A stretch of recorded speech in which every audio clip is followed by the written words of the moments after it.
వ్రతశాల ఇది నా యేసు నివసించశాల. ఒక కుమార్తె నా దగ్గర ఉండేది. ఆ కుమార్తె చాలా భక్తిగా ఉండేది. ఆమె MA BEd చదివింది. ఆ కుమార్తె నా దగ్గరికి వచ్చినప్పుడు అన్ని పనుల్లో నాకు సహాయం చేయడం, దేవుని మందిరంలో తప్పకుండా ఓడవడం, బూసుకొట్టడం, బండలు తుడవడం చేసేది, బల్లారాధన చేయడం. అయితే ఆ కుమార్తెను వాళ్ళ ఇంటి వాళ్ళు అనేవారంట, ఏం పాప పొద్దుస్తమానం చర్చిలో పని చేసుకుంటుంటావు, నువ్వేమన్నా చదువు చందలేని దానివా, నువ్వు MA BEd చదివి పొద్దుస్తమానం చర్చిలో పని చేసుకుంటుంటావు అని అంటూ ఉన్నారంట. మీకు తెలియదులే అనుకుంటే ఆ కుమార్తె చర్చిలో పని చేస్తూ ఉండేది. ఒకానొక దినాన ఆ కుమార్తె, నాకే దర్శనం కలగడం లేదని చాలా బాధ ఉంది, 24 గంటలు మీతోనే ఉంటాను నేను, అయినా నాకు దర్శన భాగ్యం ఏం కలగట్లేదని బాధపడుతూ ఉండేది. సరేమ్మా, నువ్వు ప్రార్థన చేసుకో, దేవుడు తప్పకుండా చూపిస్తాడు అని చెప్తూ ఉండేదాన్ని.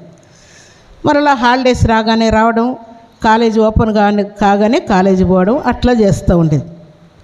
కానొక దినాన ఆల్ నైట్ ప్రేయర్ జరుగుతుంది. ఆ కుమార్తె కూడా ఆల్ నైట్ ప్రేయర్లో ఉంది.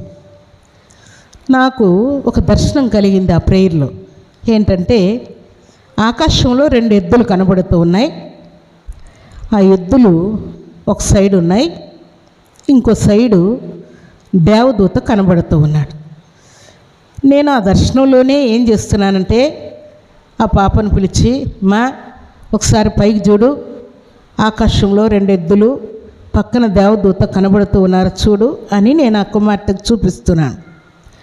ఆ కుమార్తె నేను నిలబడి ఉంటే, ఆ కుమార్తె దాదాపు నా హైట్ ఉంటుంది, కానీ నాకు దర్శనంలో ఎట్లా కనపడుతుందంటే ఇంత చిన్న బిడ్డలాగా కనబడుతుంది.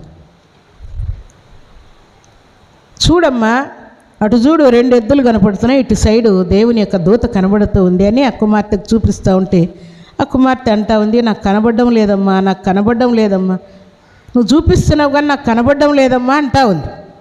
అప్పుడు ఈ పాప కనబడడం లేదంట అని నేను ఆ కుమార్తెను తీసుకొని ఎత్తుకొని పైకి ఇట్లా లేపి ఆ కుమార్తెను చూపిస్తూ ఉన్నా.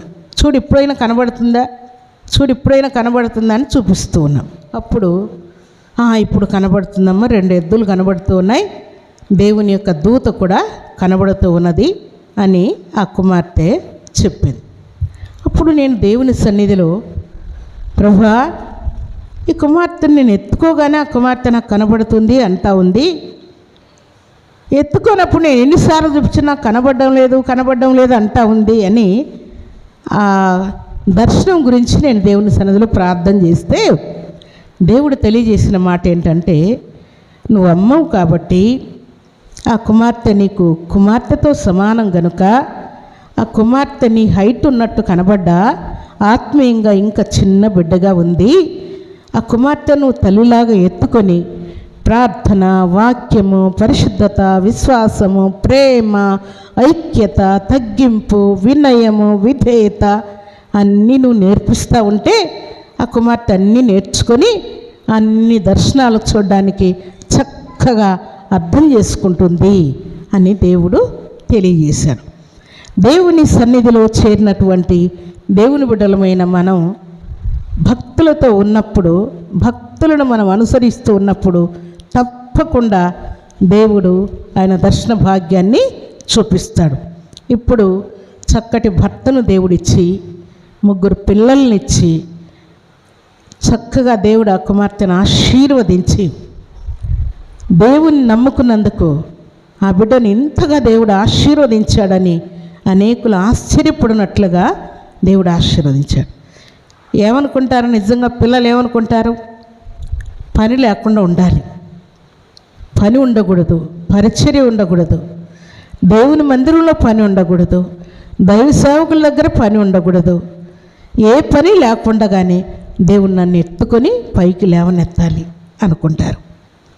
ఈ ఆశీర్వాదము సులభంగా దొరికేటువంటి ఆశీర్వాదం కాదు ప్రియులారా. భక్తులు మనం జ్ఞాపకం చేసుకుంటే మొర్దెకై గుమ్మం దగ్గరుండి దీవించబడ్డాడు. ఎలీషా ప్రవక్త ఏలియా చేతుల మీద నీళ్లు పోసి దీవించబడ్డాడు.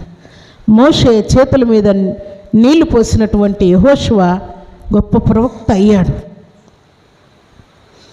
పాలు విడిచిన తక్షణమే దేవుని మందిరంలో పరిచర్య చేసినటువంటి సమూయేలు గొప్ప ప్రవక్త అయ్యాడు.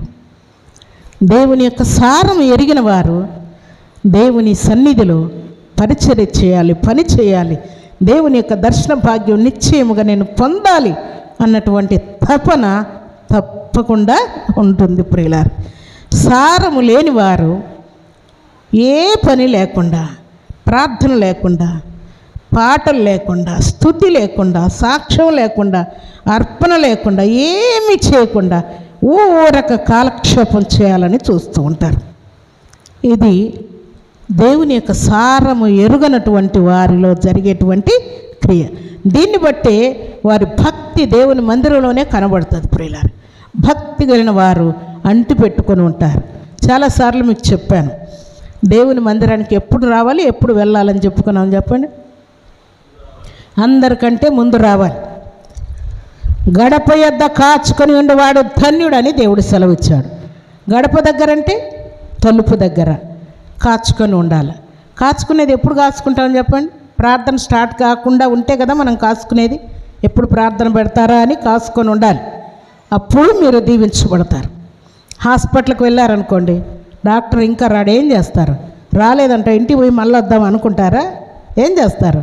కాసుకొని ఉండాలి. ఏ టైం అయినా రాని వచ్చేంత వరకు కాసుకొని ఉంటేనే దొరికేది. అలాగున దేవుని మందిరంలో కాసుకొని ఉండాలి మనం. అప్పుడు దీవించబడతాం. ఎవరు రాకముందే మనం కాసుకొని ఉండాలి. వచ్చి శిల్పాల్లాగా, బొమ్మల్లాగా ఉండకూడదు. కంటికి ఏ పని కనబడితే అది చేయటానికి పరిగెత్తాలి. సన్నిధిలో ప్రార్థన అయితే ప్రార్థనలో ఏకీభవించాలి, స్తుతి అయితే స్తుతిలో ఏకీభవించాలి, వాక్యం అయితే జాగ్రత్తగా వాక్యం వినాలి, రాసుకొనగలిగిన వారు రాసుకోవాలి, సాక్ష్యం అయితే సాక్ష్యంలో ఏకీభవించాలి, వినాలి, విశ్వాసం తెచ్చుకోవాలి, అర్పణ అయితే అర్పణ ఇవ్వాలి, పని అయితే పని చేయాలి. అప్పుడు దేవుని మందిరానికి అందరికంటే ముందు రావాలి. వెళ్ళేటప్పుడు ఇవన్నీ మూలపాఠాలు, ఎప్పుడో చేయాల్సిన పనులు ఇప్పుడు మీరు నేర్చుకునేటివి కాదు. ఇవి మూలపాఠాలు అంటారు వీటిని. ఇంకా కొద్దిసేపు ఉండిపోవచ్చు, ఏం పర్వాలేదు. ముగింపు ప్రార్థనకైనా వెళ్ళొచ్చు, సాక్ష్యాలకైనా వెళ్ళొచ్చు అనుకుంటే మీకేం ఫలితం ఉండదు. అందరికంటే ముందు గుమ్మం దగ్గర ఉండాలి. తర్వాత వెళ్ళేటప్పుడు అందరూ వెళ్ళిపోయేంత వరకు ఉండి కాచుకొని, ఏమైనా కంటికి కనబడితే నా దేవుని మందిరంలో ఏదైనా ఒక పని చేసి కంప్లీట్ చేసుకొని వెళ్ళాలి అనేటువంటి తపన పరిశుద్ధాత్మ దేవుడు మీ హృదయంలో ఉంచుతాడు. అప్పుడు దైవ దర్శనాన్ని మీరు పొందుకుంటారు. హృదయంలో మీకు ఆ మంట ఉంటే మీరు వెళ్ళలేరు. ప్రార్థన స్టార్ట్ అవుతున్నా మీరు ఇంటి దగ్గర అస్సలు ఉండలేరు. మీరు ఇంటి దగ్గర ఉంటున్నారంటే పరిశుద్ధాత్మ పరిపాలనలో మీరు లేరు. అందుకట్టి మీరు ప్రశాంతంగా, హాయిగా, రిలీఫ్గా ఉంటారు. దేవుని సన్నిధిలో చేరిన దేవుని బిడ్డలైన మన జీవితాల్లో కొందరికి మాత్రమే దేవుడు దైవ దర్శనం చూపించాడు. ఆ కొందరిలో మనం ఉండాలి. దైవ దర్శనాన్ని చూడకుండా పారిపోయినటువంటి వారి లిస్టులో, మౌనమైనటువంటి వారి లిస్టులో మనం ఉండకూడదు. ఎలాగునంటే, నీతి గలవాడనై నీ ముఖ దర్శనాన్ని చూస్తున్నాను,